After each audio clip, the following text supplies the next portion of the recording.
Now that we're 5 or 6 weeks into the project, one notable trend has been the lack of rainfall. We actually pretty much rained out the first day of construction on March 16th, haven't really received a drop of rain since.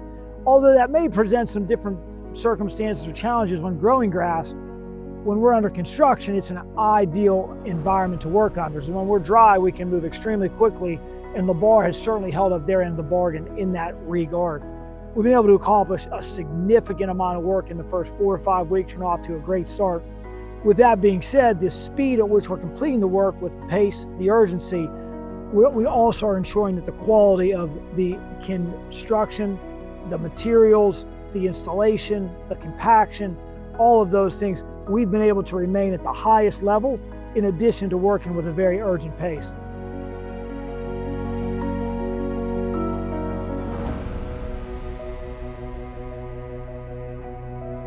So here we are back on one green on the south course. The green is now shaped and compacted to its final grade. Irrigation's been installed.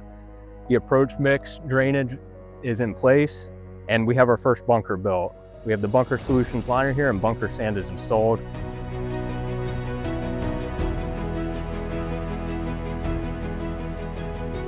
What you'll notice about this green is it's built up about 3 feet higher than its previous elevation.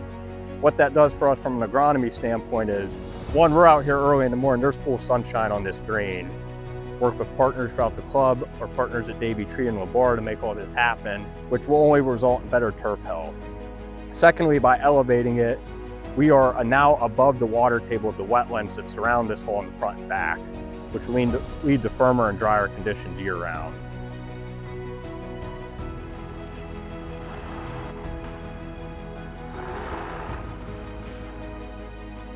The tree removal that was done over the winter on the south course, which really targeted the growing environments around the putting greens. One thing in my world from an agronomic standpoint, trying to grow grasses, you can't grow championship grass in the shade.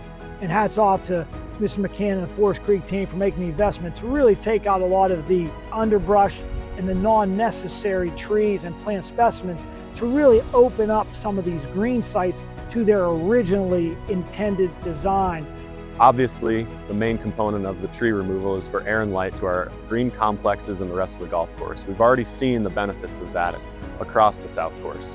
Also, an ancillary benefit of that is going to be our member golf is going to be impacted by the additional width and angles.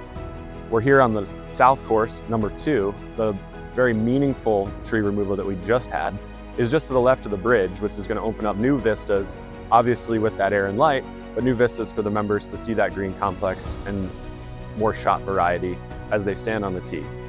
Across the golf course, we're excited for the new tree removals for the impact on the turf, but from a member experience and architecture perspective, we're super excited about the playability and shot variety that we're going to see moving forward.